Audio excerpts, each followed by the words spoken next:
Hurt, Barnes, Here. Swanson, here. Parker, here. Poulos, here. Healy, here. And Mayor Harris. Here.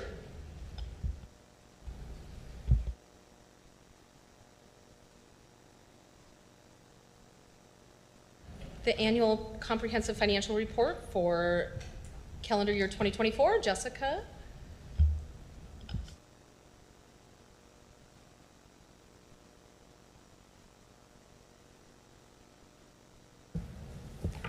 Good evening, Mayor, members of City Council.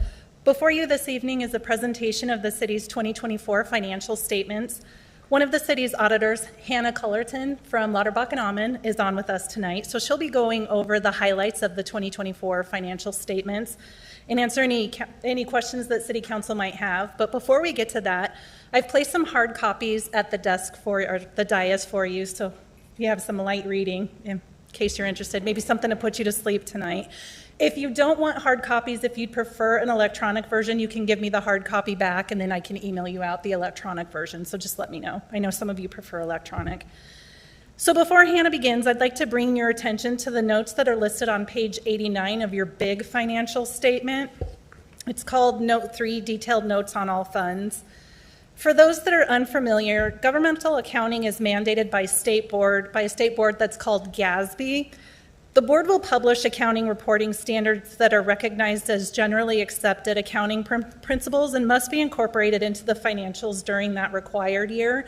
Generally, they try to push a few out every year. They've seemed to be pushing out a lot more in the most recent years. When they push those out, then the city has to incorporate any applicable GASB standards into our financial statements. So the note that's most applicable for 2024 is the GASB 101, which is for compensated absences. You'll note that there was a change in accounting principles that's listed for GASB Statement 101. The restatement of financials is because the city had to go back and look at how we're reviewing and allocating our compensated absences. So 2024 was the first year the city had to adhere to the new principles, and so we had to restate the financials because of that new GASB statement. The second note's related to the cafeteria fund. This fund is the funds where the employee flexible spending account funds are kept. Since the cafeteria fund's inception way back when it was originally created, the city's recognized this fund as a fiduciary fund. That means the city maintains the fund on behalf of others. It's not specific to the city. According to GFOA's review of the city's financials, we're not allowed to consider this fund a fiduciary fund because the monies are commingled. So the fund should be considered a governmental fund and included with the general fund. Due to recently passed GASB 101 standard, which was passed in 2023, we had to identify this as an error and restate the funds again. So I wanted to make sure that council was aware of the restatement since this is not something that typically happens, and make sure that we can answer any questions that you might have at this time or at the end of Hannah's presentation. So with that, if there are no initial questions, then I'll pass it along to Hannah so she can start her presentation.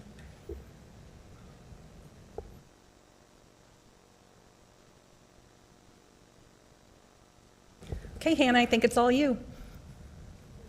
All right, thank you so much. Can you all hear me okay? Yep. Perfect. All right, so I'm going to just quickly share my screen. Let's see. There you go.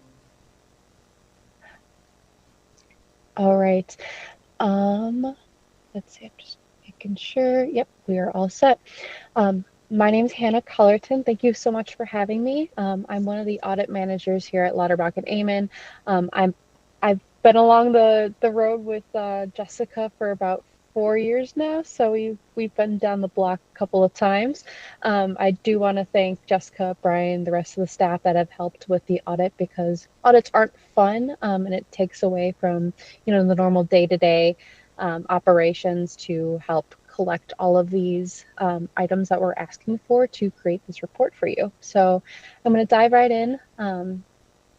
The first section is our introductory section of what we're going to be going over for the entirety of my presentation. You'll see on page 1, so we'll just jump right in. Numbered page 1 is our list of principal officials. That next page is organizational charts, and number 3 is our transmittal letter.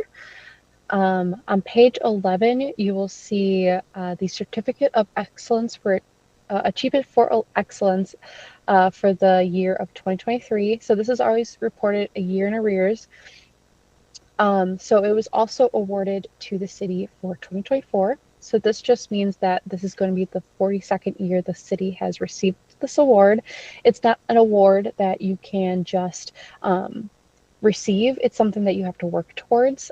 So it's, you know, an additional thing that you have to apply for and meet certain requirements. And it's not that something you see for every entity. So congratulations. So coming up on this next section is the financial section. On page 14, you will see the independent auditor's report. This is where we give our opinion of the audit. You'll see that we gave an unmodified opinion or a clean opinion. It's also the highest opinion that we can give for the city. It just means that all statements were presented fairly in all material respects and that there was no internal control findings. The next section is on page 18, your management's discussion and analysis, or your executive summary. I like to call this the section that gives a high-level overview of the entirety of the report. So if you don't have, you know, hours to go through the entire 200-plus page report of the city, but you do want to get a high definition of what those numbers are going to look like for 2024. This is kind of where I show people to go to read. The next section that I'm going to quickly go into detail on the next slide is on page 23, so your basic financial statements, and then later on in my presentation, I'll go over the supplementary information starting at page 113. But before we get into too much fun, I'll go over the basic financial statements. So this is starting on page 32 is the statement of net position, so your assets and your liabilities. I've covered all 4 that are reported in the report. So you have your governmental activities, your business type activities, the MLK Center, and the Public Library Foundation. On the governmental activities side, for assets and deferred inflows of resources or outflows of resources, you have $187 million. On the liability and deferred inflows of resources, you have $253 million. On the business type activity side, you have $163 million and $102 on the liability and deferred inflows of resources. For the MLK Center, you have about $1.6 million in assets and deferred outflows of resources and $876,000 in liabilities and deferred inflows of resources. And finally, the Public Library Foundation, $3 million in assets and deferred outflows of resources and $0 liabilities and deferred inflows of resources. On the statement of activity side, so your revenues and expenses, same thing for governmental, business type, MLK Center, and Public Library Foundation. You'll see $78 million and $58 million for revenues and expenses for governmental, $33.2 million and $32.7 million for business type, $2.3 million and $2.1 million for MLK Center, and $570K and $299K for revenues and expenses on the foundation side.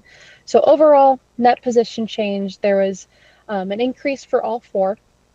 So you have a 23% increase, a 1% increase, a 41% increase, and a 10% increase for all entities.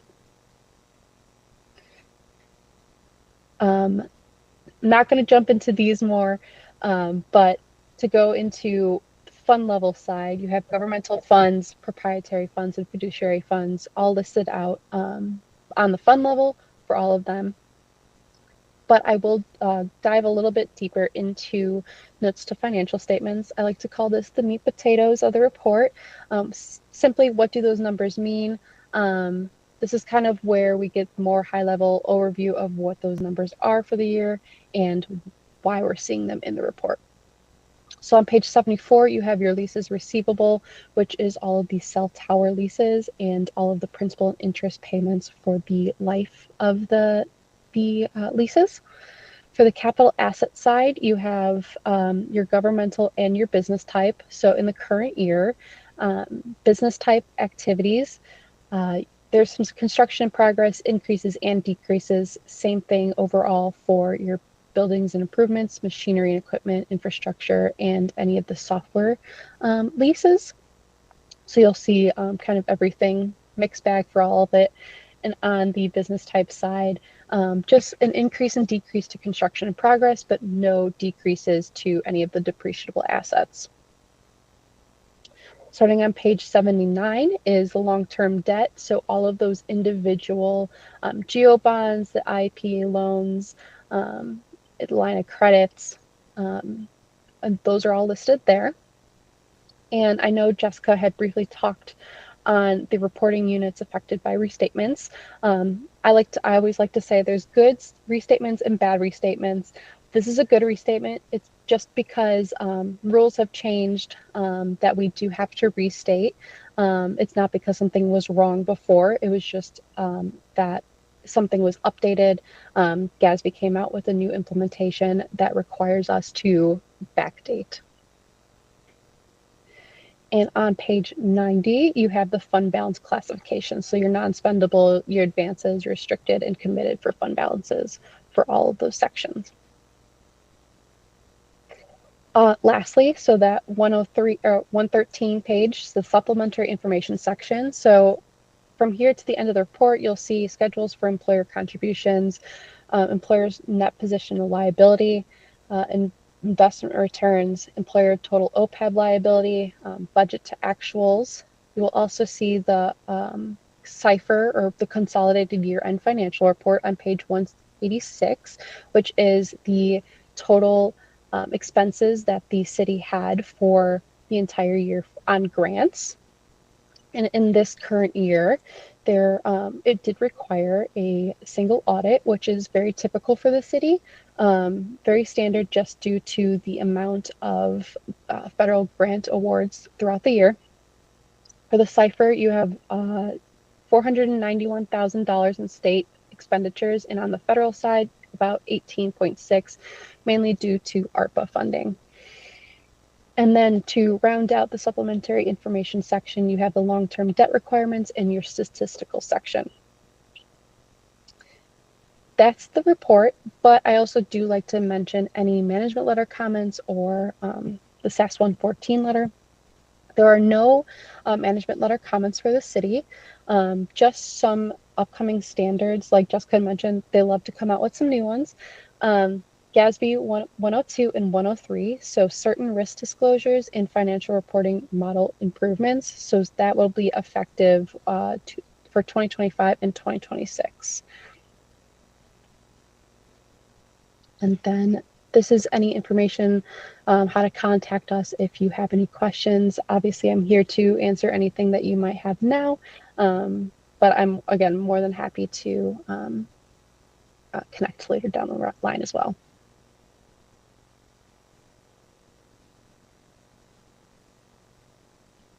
Any questions?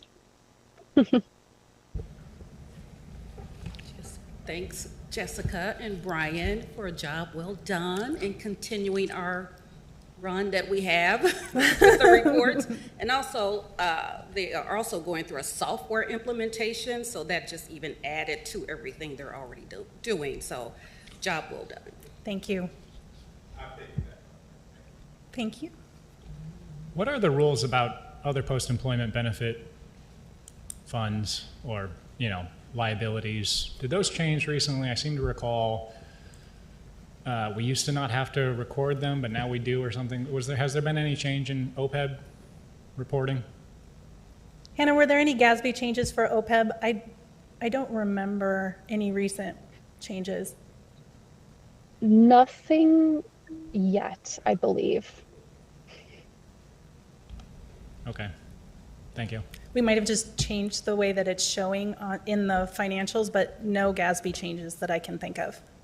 Not related to the audit, so I guess this is more a question for you, Jessica. Okay. Are we budgeting for OPEB liabilities in our city budget?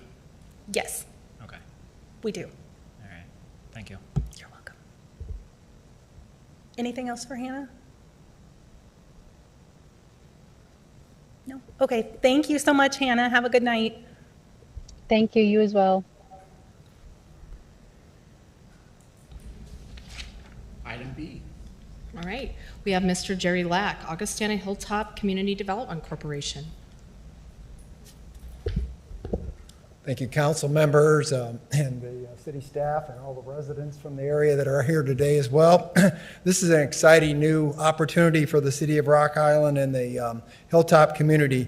Augustana College just recently formed a Hilltop Community Development Corporation, and it was formed in April, and I'm the new executive director. I've been in my position now 4 weeks, and for those that aren't familiar with CDCs, they're really a nonprofit organizations that work at the grassroots neighborhood community level to help the neighborhood through partnerships, investments, and community engagement opportunities. There are CDCs across the country, anywhere from 4,000 to 6,000 of these community development corporations exist. They focus on a variety of community development activities, such as affordable housing. That's probably their number one major concern and impact, that they try to bring affordable housing to neighborhoods, job training, health services such as health clinics, small business growth and job creation. We all want to see that in our neighborhoods as well. Neighborhood revitalization, that can be as simple as signage, streetscaping, neighborhood cleanup activities, child care. There's lots of opportunities out there to expand child care in communities. And then they also promote advocacy and community organizing on both the local, state, and federal levels. The CDC history and the beginnings, for those that are not familiar with them, Senator Robert Kennedy was probably the founder of the Community Development Corporations back in 1965. He believed citizens must be involved in revitalization efforts of their neighborhoods and communities. And the first one was established then in 1967 in the state of New York in Brooklyn. CDCs have a great impact on communities. They're known as the advocates that push the Fair Housing Act, for example, that outlaw discrimination in the housing market. The CDCs also kind of help promote and establish Community Reinvestment Act, which outlawed redlining and encouraged banks to invest in low-income communities and neighborhoods. Through the Community Reinvestment Act, throughout the 80s, 90s, and early 2000s, banks, private investors, and governments relied upon these CDCs to invest in housing and economic development in our neglected neighborhoods.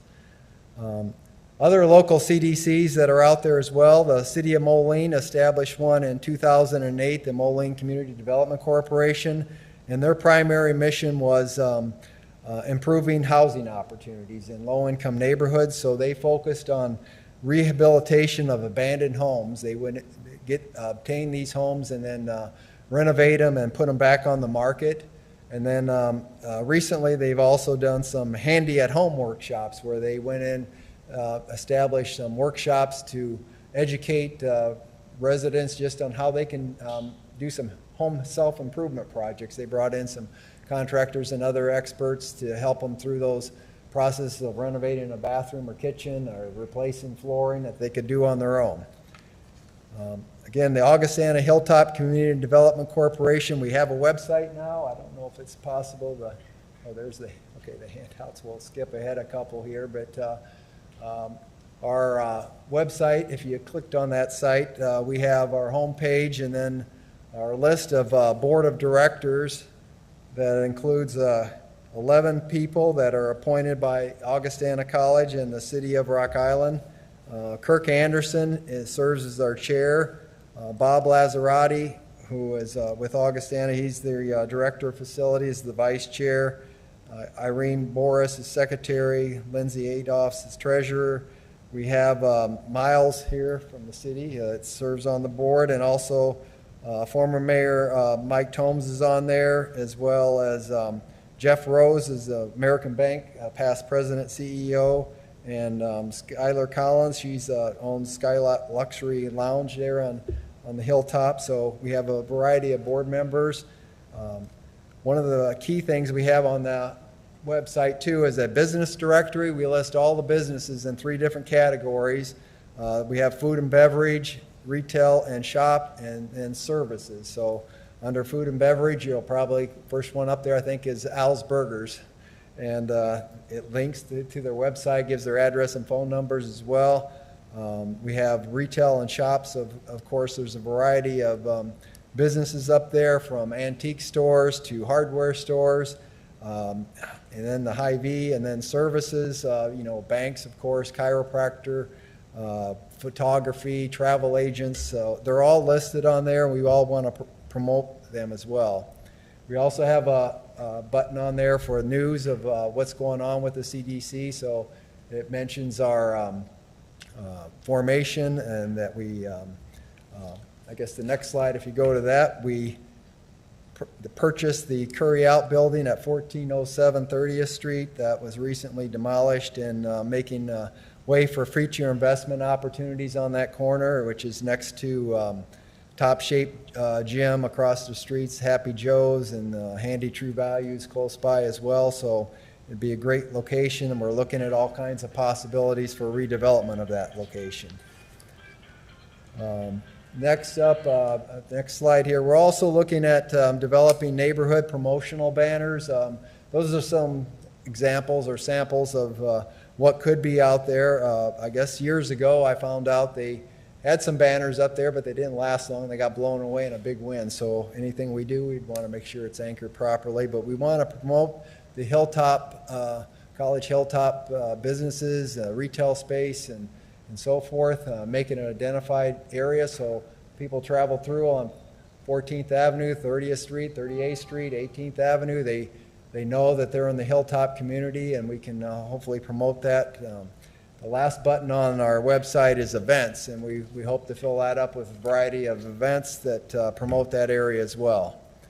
I also had on there some sample banners. The next slide, just to give you an idea, the city of Bettendorf out by the TBK Sports Complex, they actually had businesses sponsor signs, and they list different businesses on as well. Again, this is all a work in progress. We hope to have some banners put in place here shortly, but we're continuing to meet with the area businesses and see what they would like to promote that area as well.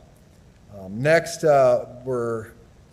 it's already a walkable community up there, but we want to make sure it continues to be a walkable area where you can go from resident to businesses and to the college. And, so we're going to be looking at different ideas for streetscaping, trying to make that even more walker-friendly, pedestrian-friendly, bicycle-friendly. And I think it has a lot of potential. I've walked through that neighborhood quite a bit in the last 4 weeks. I used to run through there a lot on marathon training, and it was always easy to get through and nice things to look at. So then finally, I guess the last slide is our engagement. I've been out and meeting with area businesses and residents, walking through the neighborhood, but we're looking for ideas. And if you get on that website, it has my cell phone, my email. We'd be interested in anybody's ideas on how to develop the area and promote it. One thing I am hearing a lot in that neighborhood, they miss a coffee shop. They would like to see a coffee shop with outdoor seating. They had a little coffee shop a few years back, and it's no longer there, but that seems to be one of the suggestions I hear quite often in the neighborhood. So again, I'll be continuing to walk that area, meet with area residents, businesses, and the community, and we're interested in any ideas that the council has, any residents have, and look forward to coming back here in the future with some more concrete plans. But again, it's kind of a brand new organization for the city of Rock Island, and we look forward to promoting and developing and revitalizing that neighborhood to its full potential. So be happy to take any questions. I got a question. So it's mainly just for the Hilltop area? That's what this is focused on, yes. I think it's a great idea. It would just be something that I would love to see more in my ward, because we've got so much development needing down there. It's nice to have the revitalization group down there, but I'd love to see a group such as this come up down in the first ward as well. Well, I know the city of Rock Island has a lot of neighborhood associations from Broadway to Longview and so forth, so it's a good thing to identify this. And I know Augustana is part of their Bold and Boundless program, strategic plan that they developed. One of the key areas is try to develop around the college as well and try to be of assistance to that area. And so that's why Augustana started this Community Development Corporation. Well, they've been doing a good job up there. It's a lot of growth happening in that area, so I commend them. Thank you. Thank you. Hello, Jerry. Nice to see you. Nice to see you. Congratulations on your new position.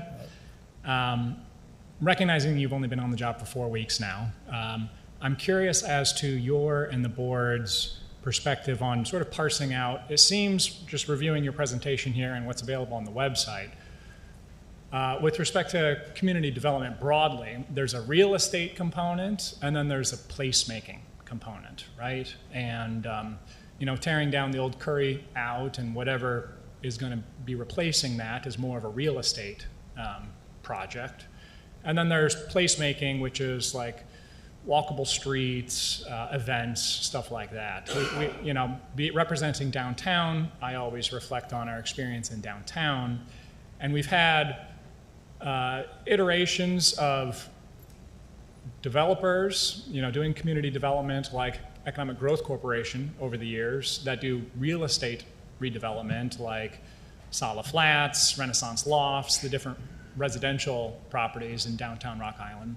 And then we also have place management, and that's like the new Rock Island Downtown Alliance. Their role is not real estate development, but does place management, the picking up litter, coordinating events, that sort of realm of work.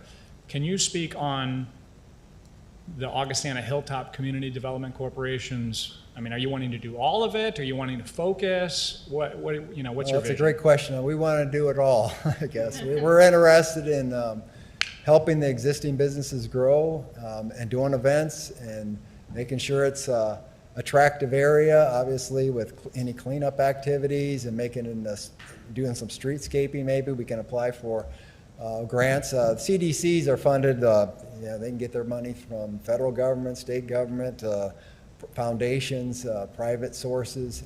So we're going to be looking at all those things to try to help that area grow, look at some investment opportunities maybe down the road as well. I don't want to close any door at this point. I know Robert Kennedy, Senator Kennedy, when he established community development corporations, he said it's more than just housing. You got to provide the jobs and the economic opportunities to lift the whole neighborhoods up, the whole communities up. And so I think that's what the CDC is going to be looking at, all those areas.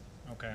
One bit of feedback that I would share, we've had a lot of success in downtown Rock Island with the new Rock Island Downtown Alliance by really incorporating the public, the downtown stakeholders, into the organization. So when you look at the board of directors of the Rock Island Downtown Alliance, it is the business owners, the residents, the property owners, the stakeholders of the downtown community.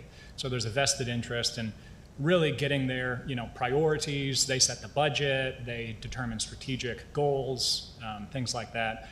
Reviewing the board of directors that you've provided, it's obviously very heavily represented with Augustana College. And so I wanted to provide some feedback that incorporating, I know you have Skylight and city representation, but if you really want this to be a community project, you have to give ownership to the community too. So just something to think about. Well, I agree. We will get community input. I've been walking through the neighborhood, meeting with all the businesses. Anybody I see on the street, I hand them my card and talk to them and see what they want to see in that area. So we're going to be community focused. To be successful, we have to be grassroots, community driven, and I believe that's what we're going to do. Okay. Thank you. Yep. Okay. Thank you for your time, sir. My question is this project, the end game of it for improvement, is that continuous improvement, or do you guys strategize in a timetable for this? How long will the project take? Well, I think this is a continual project. Okay. The CDCs that were established in the late 60s, many of them are still in existence because you're always going to have projects come up that you can can work on and make better for the area. So again, a lot of them are focused just on housing at first, and then they found out, well, we got to do more than just affordable housing. We've got to create jobs. We've got to provide daycare so people can go to work. We've got to advocate for local, state, and federal issues. So all those things are going to be in play here. And I believe it's going to be that community grassroots effort to be successful. You have to involve everybody, and you've got to look at all this. It'll be a continual project, sir. Thank you, sir. Yep. We appreciate your time tonight. We look forward to coming back and giving you more updates. Thank you. Thank you, sir.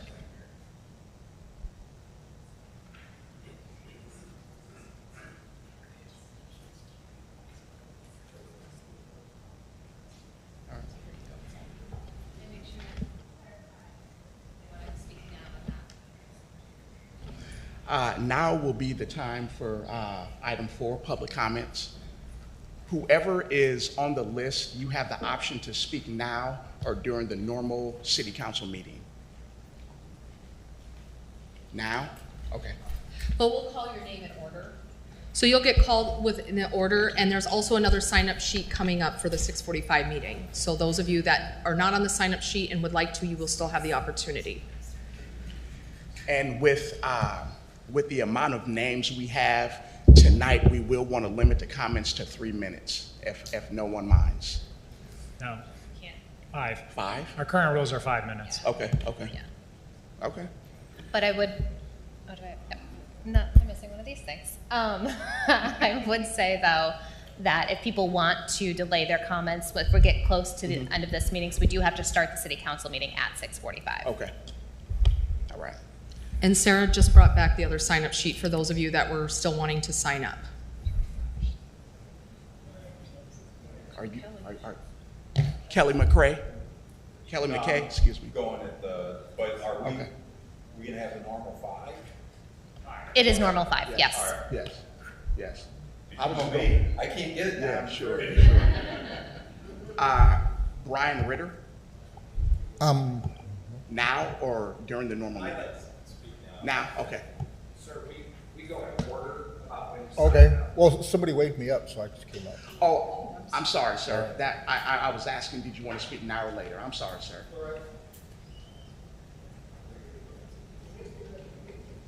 Hello, my name's Brian Ritter. I live in Davenport, Iowa. I'm here to express my support for a proposed conservation easement and my opposition to a proposed TIF district in the Milan Bottoms. As I would like to remind the city council members that these two are mutually exclusive. The conservation easement does not need the TIF in order to move ahead. I remain concerned about the proposed development in the Milan Bottoms. Milan Bottoms is the largest and most unique wetland remaining in our area. The proposed development would have lasting negative impacts on this treasure. In addition, flooding on our stretch of the river has increased dramatically over the past several decades. In the 1990s, for instance, the Mississippi River was above flood stage for 131 days. In the 2010s decade, our stretch of the river was flooded for 360 days. Flooding is getting more frequent and it's getting higher. Can the city ensure that no fuel or other contaminants from the proposed development will enter the Milan Bottoms during during regular times, but especially during floods? Will the city be responsible for cleaning up any potential contaminants that flow off the site into this ecologically sensitive area? Will the city be responsible for bald eagles if they abandon the largest known winter night roost in the lower 48 states? It seems that the most fiscally and environmentally sensible thing to do is to protect the entirety of the city-owned parcels with a conservation easement and simply leave it alone. Thank you.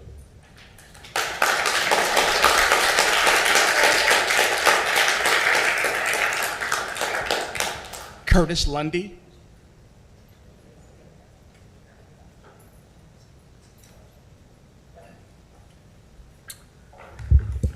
My name is Curtis Lundy from Bettendorf, Iowa, and thank you for allowing me to ask questions Most of my questions are from the SDL marketing analysis prepared for Hodge Construction, which seemed to provide the basis for that this project had legs. I have been here since March quacking to you, and I've appreciated your attentiveness and interest in our perspective. But I do have questions. And do you know that truck stops, cannabis shops, federal law, and trucking industries do not go together? Google it. I've got a handout for each of you. Few large trucking companies will not allow truckers to fuel at this truck stop. Won't happen. It's just a short one-page thing. Read it, please. Did you know the SDL determined that the accessibility for that site was easily accessible? And I agree. If you're driving a go-kart, it is easy. A semi is different. And what 30,000 reasonable study have you guys done or have reviewed to gain confidence that this is a safe and against in slowdown situations, takeoff? It's not. Did you know they rated visibility at this site as prime property, excellent visibility for highway travelers? Well, it is. On page 38, you'll read that they have 6 signs 10 to 45 feet tall that are needed to illuminate this site, that they recommend that that be done. And did you know that this level of signage will not only be on the site, but adjacent to the largest documented bald eagle winter roosting site south of Alaska? Did you know that topography they rate as level to slope? And did you know, because and I don't know if you knew, because the report didn't even mention that the slope descends to 3,500 acres of wetland owned in part by the Corps of Engineers and eventually to the Mississippi River. And do you know, and this is really important, how much liability the new owners will incur and will they be able to cover? And do you know how much equity they have at risk and what is the potential liability of a leak? Not unthought of. A water leak, an oil leak, a diesel leak, millions as starters. And do you know if the new owners are going to have limited liability? They're in for $500,000. The next $25 million is on somebody else.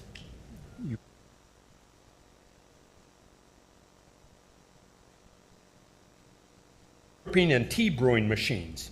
It does not mention the requirement for a water retention pond for handling the contaminated outflow from hard surfaces to underground oil and water separator from the fuel canopies areas and the car wash operation. Do you know if the current pond will be used? It probably cannot be. Hopefully you're aware of all this. Do you know where the new retention pond will be built? You just can't say it's their problem. It's easy to say, but that don't work. So find out what the equity is that they have in it, what insurance policies, just in case does happen. Anyway, you guys can do better. I know you can. The city of Rock Island can do better. And maybe you saw, probably you do know that on the cover of Rock Island Argus, Quad City Times today, there was a mural painted by a group of Rock Island young people, a creative and community-minded project. This is better. The Casino West as amended TIF is not better. And just in conclusion, I worked for a Big Four, I did, not now, Big Four CPA firm and was the CFO at a $1 billion bank and have been involved in a number of studies, projections and stuff. I cannot believe that the questions I have asked have not been addressed publicly. Maybe you guys know a lot more than I do about the project, but I have not heard these things addressed publicly. Will you address these questions publicly? You're lucky enough I have a copy of it if somebody wants to pass it out. Thank you very much. Vote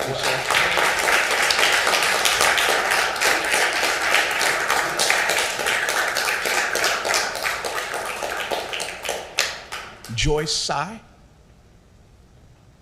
Joyce Tsai? I know she wants to go during the. Council? Okay, all right.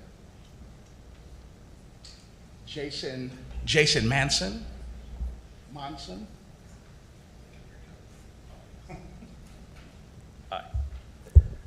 Hi, my name's Jason Munson. I'm here tonight.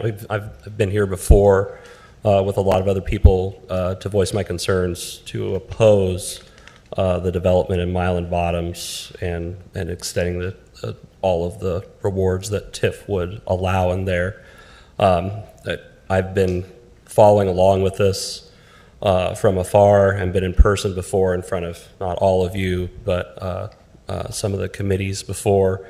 And what I've noticed and what I've hoped you've noticed all along is that there are many, many people who are opposed to the proposed development in Milan Bottoms. I know you have a responsibility to the city of Rock Island and the citizens there to make it a safer place, to make it a cleaner place, to make it a financially responsible decision for all the people that live here. I just hope that you all will consider the future of this community and that you have an opportunity to set a great example for other cities in the area by preserving this land and setting it aside. I think Mr. Ritter's earlier comment about conservation easement is an excellent way to set an example here in the Midwest. I know in meetings past, I know Mr. McKay will talk about this later, if you haven't been paying attention, the largest bald eagle night roost in the lower 48 states. You can't go to the Rockies and find it. You can't go to the Appalachians and find it. It's right here in our backyard. You guys have an opportunity to preserve that. I know there's tons of support for bald eagles specifically in this community. We see it every year with the hundreds and hundreds of people that show up for bald eagle days. Jeopardizing this particular environment to the detriment of bald eagles is going to have a negative impact on that annual group of people showing up, and I think you'll feel that in your wallets of people who don't come and visit and don't do those kinds of things like bald eagle days anymore. I know lots and lots of vertebrate species have been documented down there in the last few months, which I'm sure you're going to hear more about. One of the other species that Milan Bottoms calls Milan Bottoms home in the Kickapoo Slough area, which flows from the proposed development, maintains enormous populations of several mussel species. These serve as like a food source for a variety of wildlife, including like minks and river otters. The inevitable contamination of the wetlands and waterways in Milan Bottoms due to runoffs and leaks and spills, which Mr. Kurt talked about, that's going to be lethal to these very sensitive filter feeders and devastating to the wildlife that feeds on them also. So again, a vote to proceed with this TIF and the development is also a vote to destroy this unique biological hotspot. I hope you all, if you're considering voting yes for this, I hope you'll reconsider. Thank you for your time.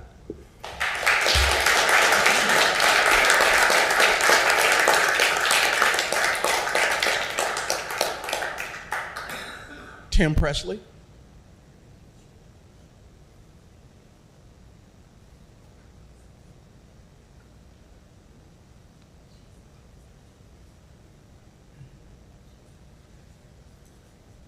Good evening. I am Tim Presley. I don't live in Rock Island now, but I've owned property here for 50 years. I grew up in Milan. I went to Edison, Rock Island High School, and Augustana College. I worked at Rock Island River Terminal for over 30 years and ran other terminals up and down the river. I brought a $13 million renovation to Rock Island River Terminal almost 15 years ago without any cost to the city. I have friends and family who live in Rock Island. I am concerned for all of the property tax payers in the city of Rock Island who are going to unknowingly be trapped in an insurance nightmare if the development goes forward. No insurance company will underwrite a policy for a truck stop adjacent to a massive wetland area. This means the city, Rock Island, will have to self-insure. What does self-insure mean? It means all the taxpayers of Rock Island will carry the liability when an environmental disaster occurs. Besides the liability, people also have the construction costs to supplement the development. To this date, we still have not seen a final design. This must show a retention pond with dikes at least 2 feet above the 100-year flood and be able to hold a 100 to 500-year rain event. There is also the concerns of the fuel spillage. You may have laughed at me when I called this development an island. It is an island. I haven't seen any roadway to it. Illinois DOT isn't going to design it for you.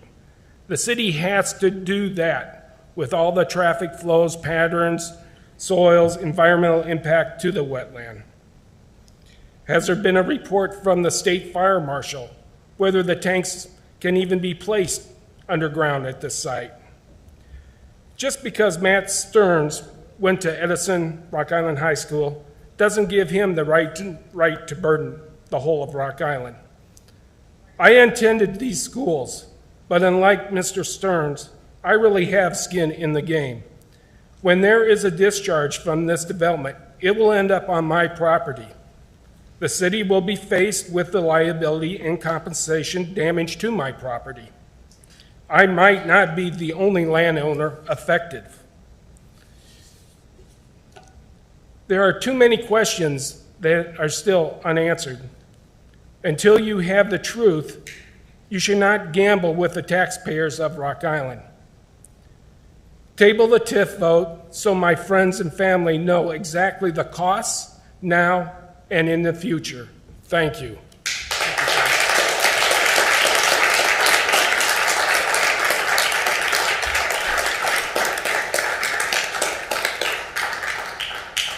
Dave Kinney.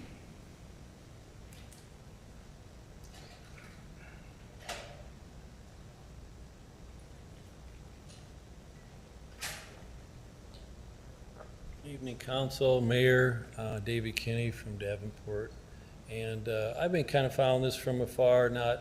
I've never been to the Milan Bottoms, but I enjoy nature. I do a lot of gardening is my background.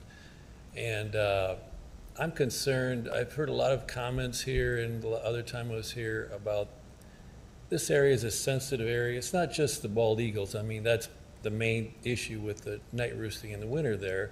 There's a lot of other species there. Blending turtles have been found there, which are endangered in Illinois. I don't even think you can build if there's an endangered species in the Milan Bottoms. I don't know all the laws, but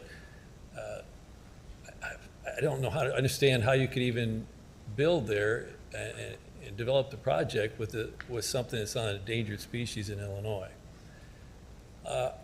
I know you have to increase your tax base. Iowa's trying to do that with Amazon and all this stuff, but can't there be some kind of compromise? I know they want to build it there, but I read something in the Quad City Times, and this person stated, if you're a truck driver, why would you come from Iowa coming into Illinois and get gas in Illinois?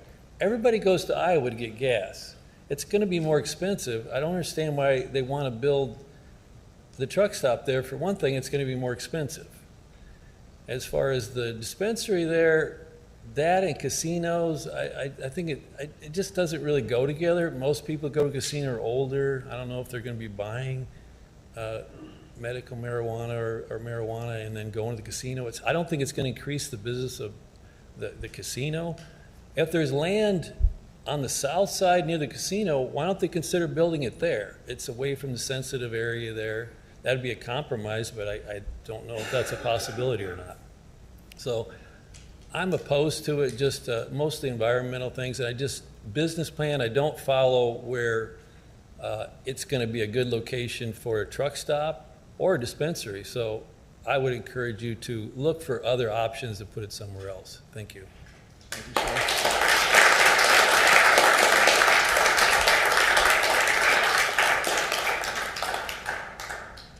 Brian Blivens.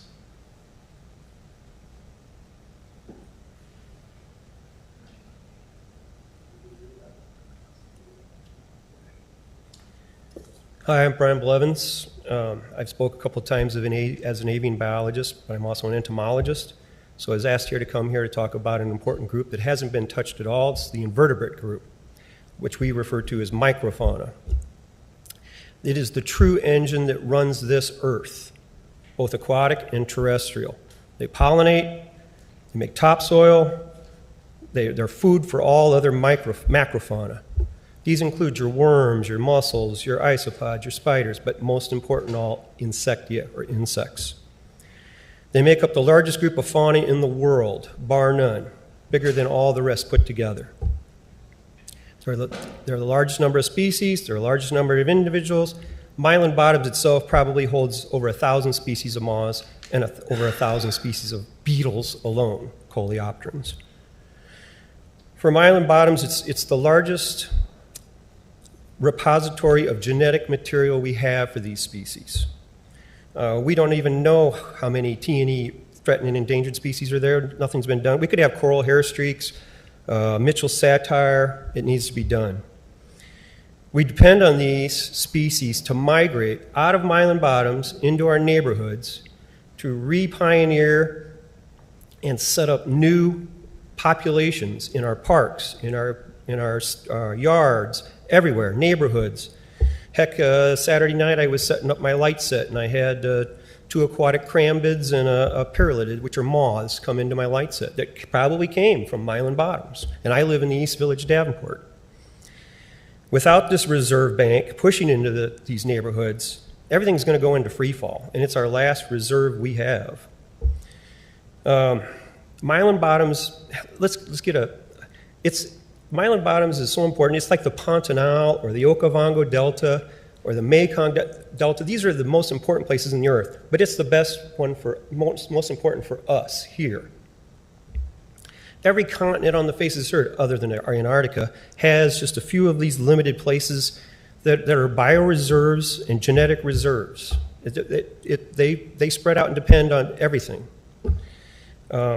Without these little special places, this microfauna will crash. Macrofauna starts crashing, that's us. And then it's game over. And we got to figure this stuff out. I mean, that's a group that should be talked about and thought about first, and then we can go on to the seconds. I'm not saying that the other ones aren't important. They're just as important. And as we talk about this bioresource, this is the big show. This is it. All right? Thank you very much.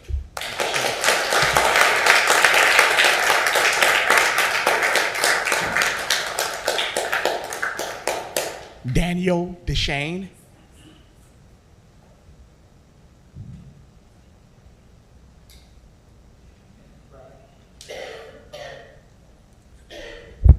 Congratulations, Mayor, for your election. I'm here to address Mylan Bottoms, and I'm not from Rock Island, I'm from Coe Valley. But I'd like to know who here has read the book Silent Spring from Rachel Carson. Show of hands. I didn't think so. It's a read, it's a must read, and it's important that we understand that eagles were this close to becoming extinct, and we have a precious gem right here that is preserving them, and we need to think twice about building a truck stop there. Also, I would like everyone tonight to Google it, but you can watch PBS. There's a show called Iconic America, and it's about the American bald eagle. And it talks about how precious and why we have the bald eagle as our national symbol. And we have it here. We have something, a gem. So there's a song, I don't know if you've heard this, called The Big Yellow Bus, but it's by Joni Mitchell, and it's called They've Taken Paradise and Put Up a Parking Lot. Has anyone heard that song? All right, so they paved Paradise and put up a parking lot with a pink donut shop, a weed shop, and an ugly truck stop. They took all the trees and bulldozed them down and thought by doing so it would save their town. No. Save the trees, save the birds and the bees and the eagles, please. Last night I heard the eagles scream, "Don't destroy our home and pave paradise and put up a parking lot." This city council needs to not saddle the residents of Rock Island with a TIF district diverting precious money to rich developers and liquor and weed dealers for their profits, while ignoring Watchtower Plaza for many years. It's a food desert. It needs development, and why not put the dispensary there? And the many brownfields that dot this city from the industrial past that pose a health hazard to its residents. And why aren't those being addressed? As city fathers and the new mayor, those have been ignored. And I would say that the TIF money would better be served by cleaning up those toxic sites and bringing the development into the city to the residents that have been here for years and years paying taxes. So why not do that? It's been ignored. It's something you need to address. I feel you need to address, and the past administrations have ignored. So I hope you'll do the right thing and reconsider building a ugly truck stop, truck stop, donut shop, and a weed dispensary, which, by the way, the state has going on about 300 of them now. And, I think that there's other options available. If you just go south from the casino about a mile, there's a property there that's been for sale for years. And the infrastructure is already there. Doesn't need to be paid for by the taxpayers. It's already there, and it's an easy fit. And Mayor, I would like to give you this. This is from March of 25. It's the Augustana Observer from the students at Augustana, and they are out here early on protesting, our best and brightest in this community who are against this. So there is hope for the future. So thank you, Mayor. Thank you, Council.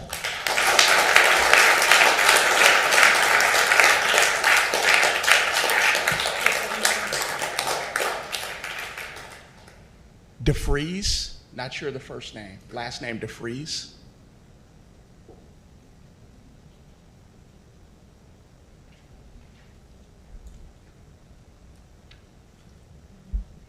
Hello. First thing I want to say is hello and congratulations to the new members of the council. I haven't had the chance to come down here and say hi to you guys. I hope you're doing a good job. I'm going to give a little bit of personal history to give you guys an opportunity to decide if my voice is worth listening to or if you just kind of want to tune me out for a minute. My grandfather is the person who brought my family into this region. He bought a big, beautiful house that I love in Rock Island, and currently my uncle is living in that house. I'm not a Rock Island resident. I'm in Moline, so that's I'm not a voter. But I love Rock Island. That's why I keep coming to these meetings. I'm sure maybe some of you remember me. I originally came here to talk for Project Now about their homeless shelter on their behalf because I was volunteering here. Rock Island is cool. Rock Island has a lot of things Moline doesn't have. Sometimes I'm jealous of Rock Island. And at some point, I need to decide if I want to live in Rock Island or if I want to live in Moline.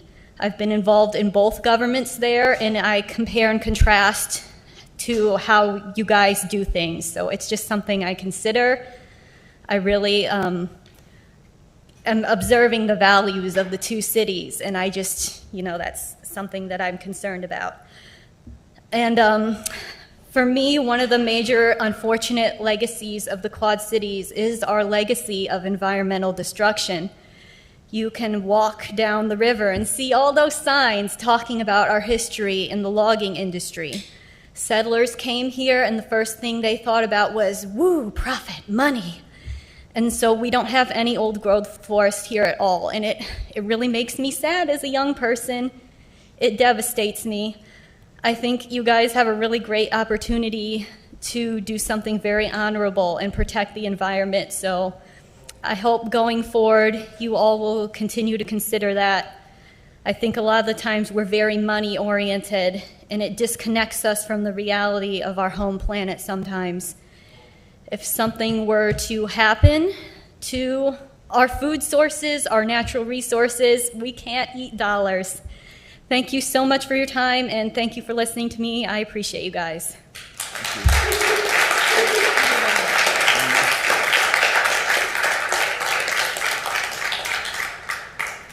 Jacqueline Elliott.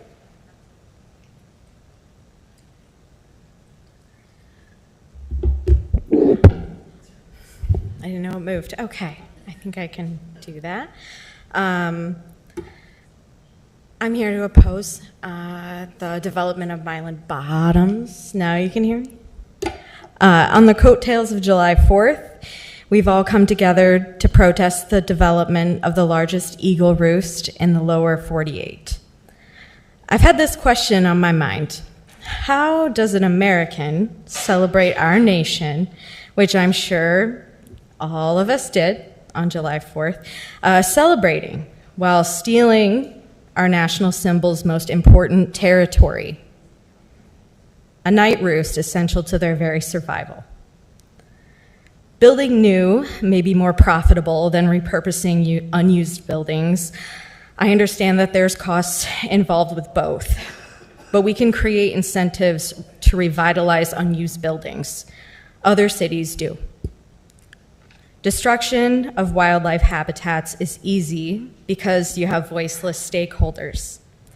In a Midwest wasteland surrounded by the death of diversity in the name of corn and beans, investors look at land like it's money, willing to drown future generations to get ahead in their short bursts of life on this planet.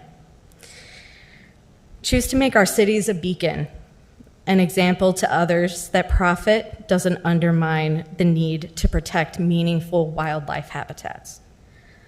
I don't think any of us have looked at a truck stop and had a spiritual experience, a profound, deep connection to our planet. It happens by having the chance to see wild places. This is a form of education that transcends books. My advice, get out there, get your shoes and your hands dirty, because it's worth it every time. Involve biologists to aid in wildlife assessments. Use data collected from outside sources that don't involve conflicts of interest. You've done the paperwork, you've checked the boxes, I get it. I don't think anyone went into this trying to be a bad person or kill animals.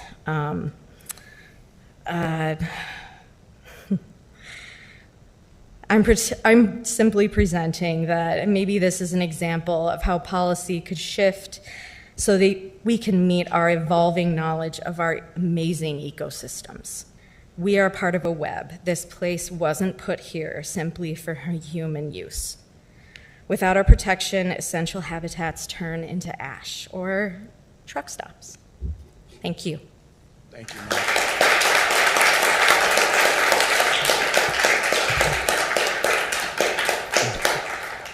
Due to time constraints, the rest will be allowed to speak at the normal city council meeting.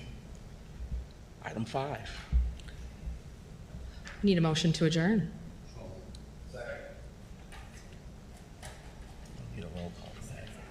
All in favor, say aye. Oh, okay.